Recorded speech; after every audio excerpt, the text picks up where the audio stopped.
I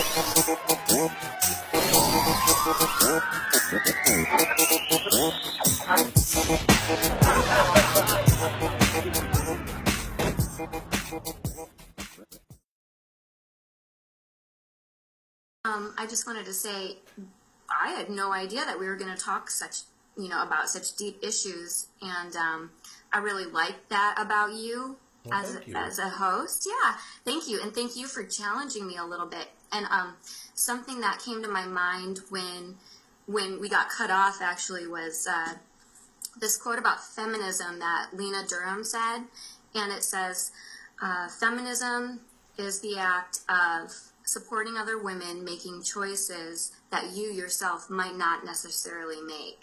So my message to women is to be yourself, no matter who it is. Wear makeup if you feel like it.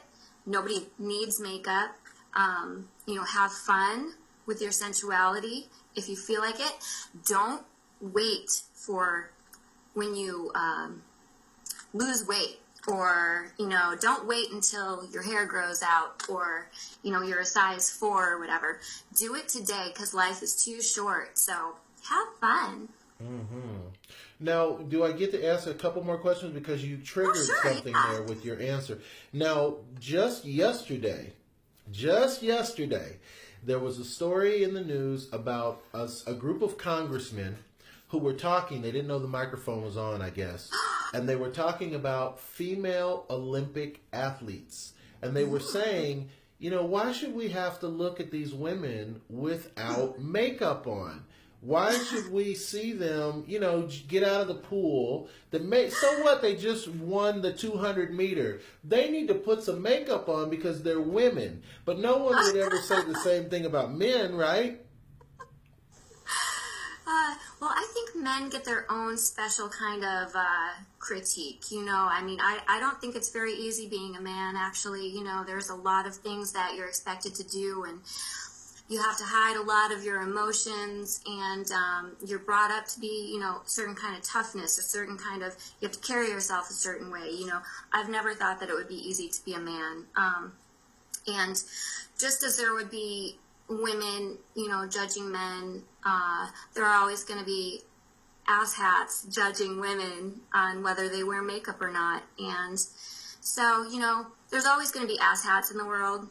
Look at our presidential election right now. Yeah, or not. We don't need to look at it. Yeah. I feel like we're getting punked. I feel like we are getting punked. Ashton Kutcher's going to jump out sometime and say, punked. Right. But, so asshats are all around, and, it's just like haters. I mean, do you think those women really care what those dudes are saying about them? Or they just want an Olympic gold? Exactly. Now, here's a question, though. Have you ever wanted to look like a Barbie? Because there are studies, like actual scientific studies, that a lot of girls are having problems with their personal body image because of Barbie. They say, well, I'll never look like a Barbie, but you kind of look like a Barbie. Oh, yeah. Honestly, Barbie was a beauty icon for me. I have a lot of other beauty icons as well. And I don't know if you noticed the Time cover magazine where it's Barbie in her new body. I did. Which is more realistic. And the cover said, "Now can we stop talking about my body?" Right. And the media is always going to have an image that they're going to portray. It's always going to be impossible because, it's like where I'm sitting right now. I've got lights. I've got makeup. I'm a professional makeup artist. Right. Those people that we see on TV don't look like that. The men and the women are wearing makeup. Like the men in Gladiator had painted on sprayed abs. Right. And a lot of people have painted on sprayed abs. Nobody looks like that. Even, as a makeup artist on set, I'm doing these women's makeup and they're gorgeous. Gorgeous.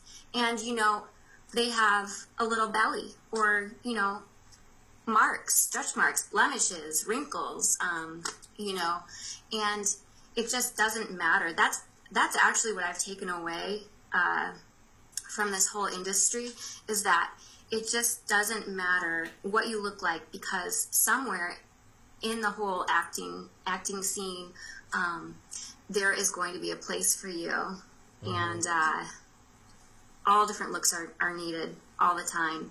And you know, I am the short one. When I do runway, I'm the short one, I'm the curvy one, and so it's kind of just about, well, you can't help who you are, essentially.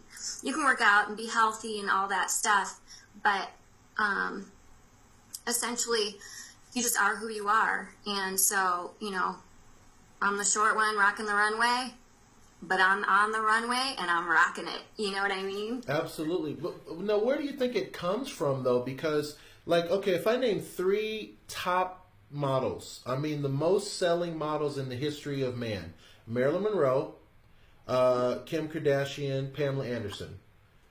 None of them fit the stereotypical description of what a model is physically. You know, their body shape is not what we've been told for years. Oh, that's a model type. You know, Marilyn was very curvy. She was voluptuous. Pamela Anderson's 5'2". You know what I'm saying? Kim Kardashian is 5'2" and voluptuous. And these are those 3 are the biggest selling models, the most booked models in the history of modeling. Yeah. Well, I think that it has everything to do with moxie. And mojo, baby. Yeah. Mojo, baby. And probably that intangible thing that everyone's looking for, charisma. Right.